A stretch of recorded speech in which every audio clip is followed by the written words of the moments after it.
স্বাগত নিউজ 24 সংবাদে। পুরো সংবাদে আছি আপনাদের সঙ্গে আমরা দুজন, আমি নাফিসা হক এবং আমি আসিফ টিপু। নতুন এক ইতিহাসের সাক্ষী হলো বাংলাদেশ, রাজনীতিতে এলো নতুন এক অধ্যায়। রাষ্ট্র সংস্কারের স্বাক্ষর হলো বহুল আলোচিত জুলাই সনদ। অনুষ্ঠানে প্রধান উপদেষ্টার সঙ্গে বিভিন্ন রাজনৈতিক দলের নেতারা উপস্থিত থাকলেও যোগ দেয়নি এনসিপি সহ বামপন্থী 4টি দল। সংসদ ভবনের দক্ষিণ প্লাজায় আয়োজিত অনুষ্ঠানে প্রধান উপদেষ্টা বলেন, ফেব্রুয়ারিতেই ঐক্যবদ্ধভাবে ভোটে যাবে সব দল। আগামী সংসদ নির্বাচন দৃষ্টান্তমূলক হবে বলেও মন্তব্য করেন তিনি। ঝিরঝিরে বৃষ্টির মধ্যেই জাতীয় সংসদের দক্ষিণ প্লাজায় শুরু হয় জাতীয় জুলাই সনদ স্বাক্ষর অনুষ্ঠান। প্রথম পর্যায়ে 6টি সংস্কার কমিশন গঠন, 25টি রাজনৈতিক দলের স্বাক্ষরের মধ্য দিয়ে আনুষ্ঠানিকতা পেল গণঅভ্যুত্থানের পরবর্তী এই দলিল। মাননীয় প্রধান উপদেষ্টা এবং জাতীয় ঐকমত্য কমিশনের মাননীয় সভাপতি। যদিও জুলাই আন্দোলনের অগ্রভাগে থাকা এনসিপি আসেনি সনদ স্বাক্ষর অনুষ্ঠানে। কেবলমাত্র কমিশন নয়, কেবলমাত্র কমিশনের সহসভাপতি অবশ্য বলেছেন, কমিশনের মেয়াদ পর্যন্ত অমীমাংসিত বিষয়গুলোর মীমাংসা হয়ে যাবে। সনদে পরিবর্তন, পরিমার্জন এবং পরিবর্ধনের সম্ভাবনাও চলমান। জাতীয় দলিল তৈরি হয়েছে, তার বাস্তবায়ন ঘটবে, দ্রুততার সাথে বাস্তবায়ন ঘটবে। নাগরিকদের মতামতের মধ্য দিয়ে এই দিক দিশা নির্দেশক বাংলাদেশ রাষ্ট্রকে ভবিষ্যতে পরিচালনা করবে। প্রধান উপদেষ্টা প্রফেসর ইউনূস কমিশন এবং রাজনৈতিক দলের সবাইকে অভিনন্দন জানান। বলেন, আগামীর পথে অগ্রসর হওয়ার চিহ্ন আজকের এই স্বাক্ষর অনুষ্ঠান। আমাদের নবজন্ম হলো আজকে। এই স্বাক্ষরের মাধ্যমে আমরা নতুন বাংলাদেশের সূচনা করলাম। ঐক্যের সুর নিয়ে ফেব্রুয়ারিতে উৎসব মুখর নির্বাচনের জোর প্রত্যাশা জানান প্রধান উপদেষ্টা। ঐক্যের সুর দিয়ে আমরা নির্বাচনের দিকে যাব। ফেব্রুয়ারিতে নির্বাচন হবে এবং এই ঐক্য যেন বজায় থাকে। নির্বাচন কিভাবে, কোন প্রক্রিয়ায় হবে তা নিয়ে রাজনৈতিক দলগুলোকে আলোচনার আহ্বান জানিয়েছেন প্রধান উপদেষ্টা। আজকে ঐক্যমত্যে আমরা যেরকম সনদ করলাম, এই রাজনীতির ব্যাপারেও, নির্বাচনের ব্যাপারেও আপনারা রাজনৈতিক নেতারা বসে, বিভিন্ন দলের নেতারা বসে একটা সনদ করেন, কিভাবে নির্বাচন করবেন, নির্বাচনটা কিভাবে সুন্দরভাবে করবেন, উৎসব মুখর করে করবেন, ইতিহাসে স্মরণীয় করে তুলবেন। এই দলিলের বাস্তবায়নে বাংলাদেশের রাজনীতির পথ ঠিক করবে বলেও জানান প্রধান উপদেষ্টা অধ্যাপক ইউনূস। অবশেষে আনুষ্ঠানিকভাবে স্বাক্ষরিত হলো জুলাই জাতীয় সনদ। যদিও এর পরিবর্ধন এবং পরিমার্জন অব্যাহত থাকবে বলে জানিয়েছেন কমিশন। দেখার বিষয় গণঅভ্যুত্থানের জন আকাঙ্ক্ষা কতখানি প্রতিফলিত হয় এই সনদের মাধ্যমে। মারুফা রহমান, নিউজ 24, ঢাকা। যেসব দল জুলাই সনদে স্বাক্ষর করেনি, ঐক্যমত্য কমিশনের নির্ধারিত মেয়াদে তারা স্বাক্ষর করবে বলে আশা করছে বিএনপি। আর অন্যদিকে জামাত বলছে, জুলাই সনদ বাস্তবায়ন প্রক্রিয়া কি হবে তা নিয়ে কমিশনের সঙ্গে আলোচনায় বসতে হবে রাজনৈতিক সব দলগুলোকে। জাতীয় সংসদ ভবনে জুলাই সনদ স্বাক্ষর অনুষ্ঠান শেষে এসব কথা বলেন তারা। জুলাই গণ অভ্যুত্থান থেকে উঠে আসা দল এনসিপিকে ছাড়াই স্বাক্ষর হলো জুলাই জাতীয় সনদ। সনদে সই করতে জাতীয় সংসদ ভবনের দক্ষিণ প্লাজায় আয়োজিত অনুষ্ঠানে উপস্থিত হন বিভিন্ন রাজনৈতিক দলের নেতারা। আজকে করলাম সেটা ছাত্রদের। সনদে সই করা রাজনৈতিক দলগুলোর নেতাদের প্রত্যাশা, এনসিপি সহ যারা সনদে সই করেনি তারা অচিরেই স্বাক্ষর করবে জুলাই সনদে। আজকে এই সনদ স্বাক্ষরের মধ্য দিয়ে বাংলাদেশের রাজনৈতিক ইতিহাসে একটি নতুন অধ্যায়ের সূচনা হবে। এই জাতির আকাঙ্ক্ষা, জনপ্রত্যাশা সবকিছু পূরণের শুরু হলো কেবল এটা যাত্রা। এগুলো বাস্তবায়নের মধ্য দিয়ে আমরা একটি গণতান্ত্রিক এবং গণতান্ত্রিক সংস্কারের মধ্য দিয়ে রাষ্ট্র কাঠামো আমরা অর্জন করতে পারব। তবে সনদ বাস্তবায়ন পদ্ধতি কি হবে দ্রুত তা নির্ধারণের দাবি জানিয়েছে জামায়াত ইসলামী। আমরা বলেছি আইনি ভিত্তি দিতে হবে। আইনি ভিত্তি যদি না দেন তাহলে এই সনদটা এবং বিপ্লবের যে উদ্দেশ্য, স্পিরিট এবং ঐক্যমত পৌঁছার জন্য যে সংস্কার, এই উদ্দেশ্যটা ব্যাহত হবে। আজকের এই জাতীয় সনদ আমরা যারা সকলে ঐক্যমত্যের মাধ্যমে সিগনেচার করেছি, এটা যদি সত্যি অর্থে বাস্তবায়িত হয় তাহলে এখানে রাজনীতির গুণগত পরিবর্তন হবে। জুলাই জাতীয় সনদ ভবিষ্যতের জন্য এক অনন্য দলিল হয়ে থাকবে বলে মনে করছেন রাজনৈতিক দলগুলোর নেতারা। বিতর্কিত বিষয় ছিল সেগুলো অ্যাভয়েড করা হয়েছে, কিন্তু শেষ পর্যন্ত এটা সই হয়েছে। আমি বলবো বিষয়টা ভালো হয়েছে। এনসিপি ছাড়াও সিপিবি সহ বেশ কয়েকটি বাম রাজনৈতিক দল অংশ নেয়নি জুলাই সনদ স্বাক্ষর অনুষ্ঠানে। ঐকমত্য প্রতিষ্ঠায় আগ্রহী সবগুলো রাজনৈতিক দল সনদ স্বাক্ষর অনুষ্ঠানে যোগ না দিলেও অধিকাংশ দলই সই করেছে জুলাই জাতীয় সনদ। তবে রাজনৈতিক দলগুলোর এই ঐক্যের প্রক্রিয়া পুরো জাতিকে কতটুকু ঐক্যবদ্ধ করতে পারে সময়ই তা বলে দেবে। শাহ আলী জয়, নিউজ 24, ঢাকা। আইনি ভিত্তি নিশ্চিত না হওয়ায় জুলাই সনদ স্বাক্ষর অনুষ্ঠানে অংশ নেয়নি জাতীয় নাগরিক পার্টি এনসিপি। দলটির আহ্বায়ক নাহিদ ইসলাম বলছেন, এভাবে জুলাই সনদ স্বাক্ষর জনগণের সঙ্গে প্রতারণা। শুক্রবার রাজধানীর বাংলা মোটরে জাতীয় শ্রমিক শক্তির আত্মপ্রকাশ অনুষ্ঠানে এমন মন্তব্য করেন তিনি। যদিও উপদেষ্টা রিজওয়ানা হাসানের আশা, শেষ পর্যন্ত সনদে স্বাক্ষর করবে সব দল। ছাত্র জনতার তীব্র আন্দোলনের মুখে পতন হয় স্বৈরাচার আওয়ামী লীগ সরকারের। মূলত তরুণরাই নেতৃত্ব দেন সেই গণঅভ্যুত্থানে। তরুণদের মধ্যে থেকে গড়ে ওঠা দল এনসিপি নানা কারণে আলোচিত। ঐতিহাসিক এই জুলাই সনদ স্বাক্ষর অনুষ্ঠানে অংশ নেননি দলটি। আজকে যেই অঙ্গীকার এবং লক্ষ্য নিয়ে আত্মপ্রকাশ করছে এবং সেই ঐতিহাসিক দিনে, যেই দিনে কিছু রাজনৈতিক দল জাতীয় ঐক্যমতের নামে জনগণের সাথে প্রতারণা করে একটি কাগজে সাইন করছে, আর জাতীয় শ্রমিক শক্তি রাজপথে নিজেদের অবস্থান জানান দিচ্ছে। আমরা সবসময় জানি রাজপথের শক্তি জয়ী হয়, ইনশাল্লাহ জাতীয় শ্রমিক শক্তিও জয়ী হবে। এই বিষয়ে প্রতিক্রিয়া জানতে চাওয়া হয় অন্তর্বর্তী সরকারের উপদেষ্টা রিজওয়ানা হাসানের কাছে। এনসিপির সাথে আলোচনা চলমান রয়েছে জানিয়ে তিনি বলেন, তাদের অনুপস্থিতি রাজনৈতিক। এনসিপি কিন্তু বলেনি ওরা স্বাক্ষর কখনোই করবে না। ওরা বলেছে বাস্তবায়নের ক্ষেত্রে ওদের কিছু দাবি আছে, সেটা তারা খসড়া দেখতে চায়। ফলে এনসিপির সাথে যে প্রক্রিয়াটা চলমান, আলোচনা সেটা চলমান থাকবে। এনসিপি তো বলেনি যে ঐক্যমত কমিশনের এই প্রক্রিয়াটাকেই আমরা ডিজাইন করি। অফকোর্স নট, তারা পুরো প্রক্রিয়ার সাথে প্রথম দিন থেকে জড়িত ছিল। এনসিপি নিজেও গতকাল বলেছে যে নির্বাচন ফেব্রুয়ারিতেই হবে। এনসিপির পাশাপাশি সিপিবি সহ কয়েকটি রাজনৈতিক দল জুলাই জাতীয় সনদ স্বাক্ষর অনুষ্ঠানে যোগ দেয়নি। সামিয়া মাহতাব রোজা, নিউজ 24। জুলাই সনদ স্বাক্ষর ঘিরে অপ্রীতিকর ঘটনা ঘটে। আর সেই মাহেন্দ্রক্ষণ উদযাপনের আগেই মানিক মিয়া এভিনিউয়ে পুলিশের সঙ্গে জুলাই যোদ্ধাদের ব্যাপক সংঘর্ষ হয়, আর এতে ভাঙচুর এবং আগুনের ঘটনাও ঘটে। আগুন, ভাঙচুর, সংঘর্ষ, এই চিত্র জাতীয় সংসদ ভবনের সামনের এলাকার। শুক্রবার দুপুর জুড়ে চলে জুলাই যোদ্ধাদের সাথে পুলিশের সংঘর্ষ, ধাওয়া পাল্টা ধাওয়া। একসময় তা ছড়িয়ে পড়ে সংসদ ভবন ও আশেপাশের এলাকায়। জুলাই শহীদদের স্বজন ও আহতরা সংসদ ভবনের দক্ষিণ প্লাজায় জুলাই সনদ 2025 স্বাক্ষর অনুষ্ঠানস্থলে অবস্থান নিয়ে বিক্ষোভ শুরু করে। এরপর জাতীয় ঐক্যমত্য কমিশনের সহ সভাপতি আলী রিয়াজ মঞ্চে এসে তাদের দাবি পূরণে জুলাই সনদে সংশোধনী আনার ঘোষণা দেন। তারপরও জুলাই যোদ্ধারা সেখান থেকে না সরলে পুলিশ ধাওয়া দিয়ে ও লাঠি পেটা করে সেখান থেকে তাদের সরিয়ে দেয়। তাদের ছত্রভঙ্গ করতে টিয়ার শেল ও সাউন্ড গ্রেনেডও ব্যবহার করে পুলিশ। ওনারা বলতেছে আমাদেরকে অ্যারেস্ট করবে। আসলে এখন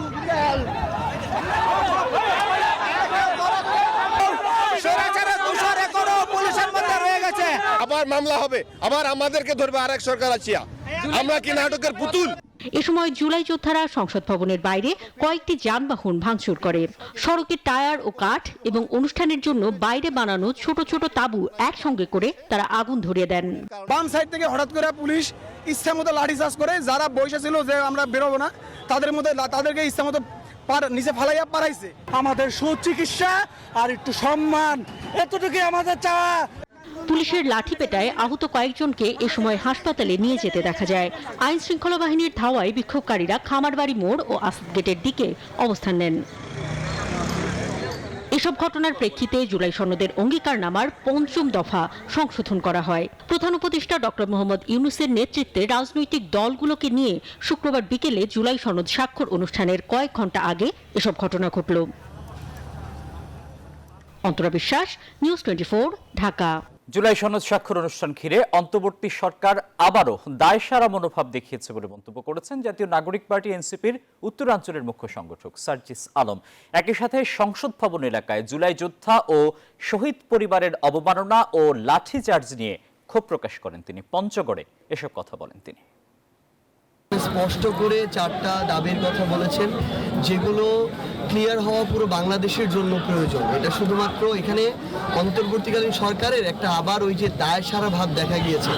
আমরা সেফ এক্সিট মানে যে দেশ ছেড়ে পালাতে হবে এরকম না, এখানে যে সেফ এক্সিটটা দেখা গিয়েছে যে কোনো মতে জুলাই সনদ নামকাওয়াস্তে স্বাক্ষর করে নির্বাচনের দিকে যেতে পারলে হইল।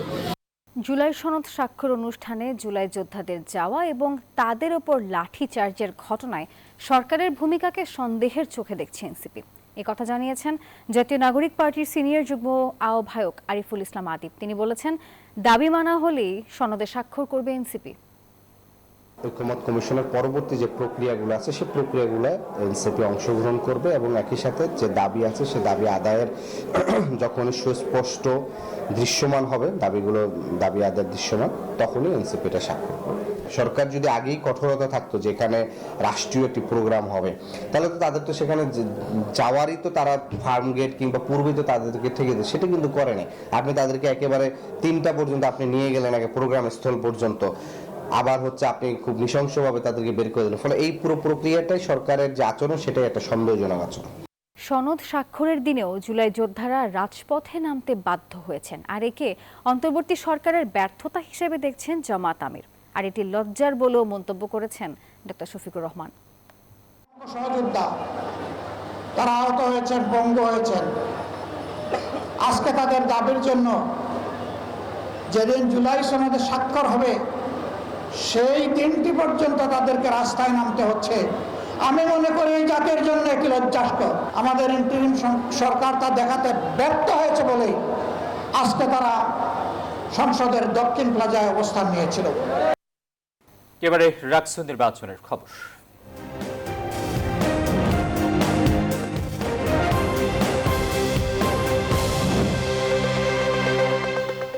ডাকসু, জাকসু, তারপরে চাকসু, আর এবারে রাকসুতেও শিবিরের জয় জয়কার।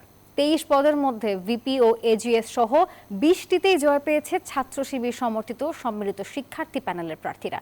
ভিপি নির্বাচিত হয়েছেন মোস্তাকুর রহমান জাহিদ ও এজিএস সালমান সাব্বির। জিএস নির্বাচিত হয়েছেন সাবেক সমন্বয়ক সালাউদ্দিন আম্মার। ছাত্রদল থেকে ক্রীড়া সম্পাদক পদে জয়ী হয়েছেন নার্গিস খাতুন এবং আরেকটি সম্পাদক পদে জয় পেয়েছেন স্বতন্ত্র প্রার্থী। শিক্ষার্থীদের দেয়া দায়িত্ব আমানত উল্লেখ করে তা রক্ষা করার অঙ্গীকার করেছেন নবনির্বাচিত ভিপি মোস্তাকুর রহমান জাহিদ। রাজশাহী বিশ্ববিদ্যালয় কেন্দ্রীয় ছাত্র সংসদ, হল সংসদ ও সিনেট ছাত্র প্রতিনিধি নির্বাচন 2025-এ কেন্দ্রীয় ছাত্র সংসদের 23 পদের মধ্যে 20টিতেই জয়লাভ করেছে ছাত্র শিবির সমর্থিত সম্মিলিত শিক্ষার্থী জোট।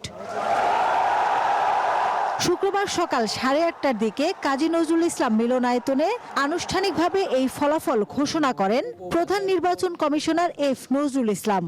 সিনেটে ছাত্র প্রতিনিধি সালাউদ্দিন আম্মার, মোহাম্মদ মুস্তাকুর রহমান জাহিদ, প্রাপ্ত ভোট সংখ্যা 12,687। শেখ নূর উদ্দিন আবিদ পেয়েছেন 3,397 ভোট। 12,687 ভোট পেয়ে ভিপি পদে নির্বাচিত হয়েছেন ছাত্র শিবির সমর্থিত সম্মিলিত শিক্ষার্থী জোটের মোস্তাকুর রহমান জাহিদ। আর 11,537 ভোট পেয়ে জিএস পদে জয় পেয়েছেন আধিপত্য বিরোধী ঐক্য প্যানেলের সালাউদ্দিন আম্মার। এজিএস হয়েছেন শিবিরের এসএম সালমান সাব্বির। তিনি পেয়েছেন 6,978 ভোট। ছাত্রদল সমর্থিত প্যানেল থেকে ক্রীড়া সম্পাদক পদে জয়ী হয়েছেন নার্গিস খাতুন। আর বিজ্ঞান ও প্রযুক্তি সম্পাদক পদে জিতেছেন স্বতন্ত্র প্রার্থী তোফায়েল আহমেদ তোফা। এছাড়া 17টি হলের সবটিতেই ভিপি, জিএস, এজিএস সহ নিরঙ্কুশ জয় পেয়েছে শিবির সমর্থিত প্যানেলের প্রার্থীরা। উপাচার্য বলেন, যারা নির্বাচিত হয়েছেন তাদের অতি রাজনীতি করা থেকে বের হয়ে শিক্ষার্থীদের জন্য কাজ করতে হবে।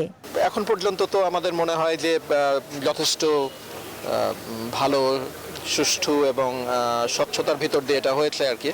সামনে যারা করবেন তারাও এভাবেই করবেন, সেটা আমরা প্রত্যাশা করি আর কি। পরে বিজয়ী প্যানেল সংবাদ সম্মেলনে জানায়, পরাজিতদের সাথে নিয়ে ইশতেহার অনুযায়ী একসাথে কাজ করবেন দলীয় পরিচয়ের বাইরে এসে। নির্বাচনে জয় পরাজয় স্বাভাবিক, আপনারা আপনাদের জায়গা থেকে আমাদেরকে সর্বোচ্চ সহযোগিতা করবেন। আপনাদের পরামর্শ এবং সহযোগিতা অনুযায়ী আমরা নির্বাচিত প্রতিনিধিগণ একসাথে এই ক্যাম্পাসকে গড়ে তুলব ইনশাআল্লাহ। আমাদের সহযোদ্ধারা, আমাদের জুলাইয়ের সহযোদ্ধারা, আমাদের ক্যাম্পাসের অধিকার আদায়ের আন্দোলনের সহযোদ্ধারা সবাই একসাথে হয়ে আগামীর ক্যাম্পাস বিনির্মাণ করব ইনশাআল্লাহ। শিক্ষার্থীরা বলছেন, তাদের প্রত্যাশা অনুযায়ী শান্তিপূর্ণ সুষ্ঠু নির্বাচন হয়েছে। ২৮,৯০৯ জন ভোটারের মধ্যে ভোট দিয়েছেন ২০,১৮৭ জন। মাসুদা লাবণী, নিউজ 24, রাজশাহী বিশ্ববিদ্যালয়, রাজশাহী। প্রধান উপদেষ্টার বাসভবন অভিমুখে পদযাত্রার হুঁশিয়ারি দিয়েছেন এমপিওভুক্ত শিক্ষা প্রতিষ্ঠানের শিক্ষকরা। শুক্রবার সকালে কেন্দ্রীয় শহীদ মিনার থেকে বিক্ষোভ মিছিল নিয়ে টিএসসিতে গিয়ে এক বিক্ষোভে এই হুঁশিয়ারি দেন আন্দোলনকারী শিক্ষক নেতারা। এর আগে থেকেই কেন্দ্রীয় শহীদ মিনারে অবস্থান নিয়ে ৬ষ্ঠ দিনের মতো কর্মসূচি শুরু করেন আন্দোলনকারীরা। পরে কর্মসূচির অংশ হিসেবে শহীদ মিনার থেকে বিক্ষোভ মিছিল নিয়ে টিএসসিতে যান তারা। সেখানে বিক্ষোভ সমাবেশ থেকে শনিবার কালো পতাকা মিছিলের ঘোষণা দেওয়া হয়। চট্টগ্রাম সিইপিজেডে কারখানায় লাগা আগুন 17.5 ঘন্টা পর নিয়ন্ত্রণে এনেছে ফায়ার সার্ভিস। চলছে জাম্পিং এর কাজ। পুরোপুরি আগুন নেভাতে আরও সময় লাগতে পারে বলছেন কর্মকর্তারা। বৃহস্পতিবার দুপুর 1:45 আগুনের সূত্রপাত ঘটে। খবর পেয়ে ফায়ার সার্ভিসের 16টি ইউনিট আগুন নিয়ন্ত্রণের কাজ শুরু করে। তাদের সঙ্গে যুক্ত হয় নৌ ও বিমান বাহিনী। এক পর্যায়ে ইউনিটের সংখ্যা দাঁড়ায় 25টি। সময়মতো শ্রমিক ও কর্মকর্তারা বের হয়ে আসায় প্রাণে বেঁচে যান তারা। ফায়ার সার্ভিসের কর্মকর্তারা বলছেন, কিভাবে আগুনের সূত্রপাত ঘটেছে তা খতিয়ে দেখা হচ্ছে। এবার জেডএসআরএম নির্বাচনের পথে।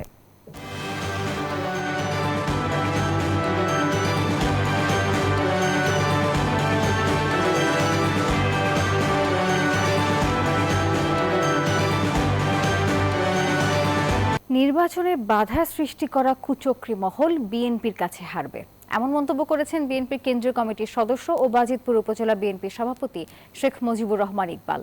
শুক্রবার সকাল 11টা থেকে বিকেল পর্যন্ত কিশোরগঞ্জের বাজিতপুরে তারেক রহমান ঘোষিত রাষ্ট্র কাঠামো মেরামতের 31 দফা বাস্তবায়নের লক্ষ্যে লিফলেট বিতরণের সময় একথা বলেছেন তিনি।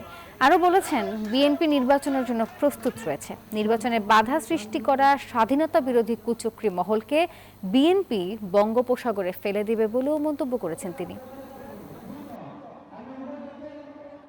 আমি সকলের উদ্দেশ্যে বলতে চাই, যদি আগামী ফেব্রুয়ারি নির্বাচনের বাধা সৃষ্টি করার জন্য কুচক্রী মহলকেই খেলায় খেলবে, সেই খেলায় বিএনপির কাছে তারা হারবে। বসুন্ধরা সিটি শপিং মলে ৬ষ্ঠ আউটলেটের উদ্বোধন করল দেশের প্রথম ইনডোর বেলুন ড্রপের চমক ইয়োয়োসো বাংলাদেশ। শুক্রবার বিকেলে বসুন্ধরা সিটি শপিং মলের কেন্দ্রস্থলে আউটলেটের বর্ণাঢ্য উদ্বোধন হয়। অনুষ্ঠানের মূল আকর্ষণই ছিল প্রাণবন্ত ফ্ল্যাশ মব এবং ইনডোর বেলুন ড্রপ। বৃহৎ পর্দা উন্মোচন ও ফিতা কাটার মাধ্যমে স্টোরটির আনুষ্ঠানিক উদ্বোধন করেন বসুন্ধরা গ্রুপের ডেপুটি ম্যানেজিং ডাইরেক্টর অবসরপ্রাপ্ত ক্যাপ্টেন শেখ এহসান রেজা, ফকির অ্যাপিয়ারেলস লিমিটেডের ম্যানেজিং ডাইরেক্টর ফকির মনিরুজ্জামান এবং ইয়োয়োসো বাংলাদেশের ম্যানেজিং ডাইরেক্টর মুনজারিন জামান। ইয়োয়োসোতে নান্দনিক লাইফস্টাইল ও হোম পণ্য পাওয়া যাবে, যা স্টাইল, ব্যবহারিকতা ও সাশ্রয়ী মূল্যের অনন্য সমন্বয়।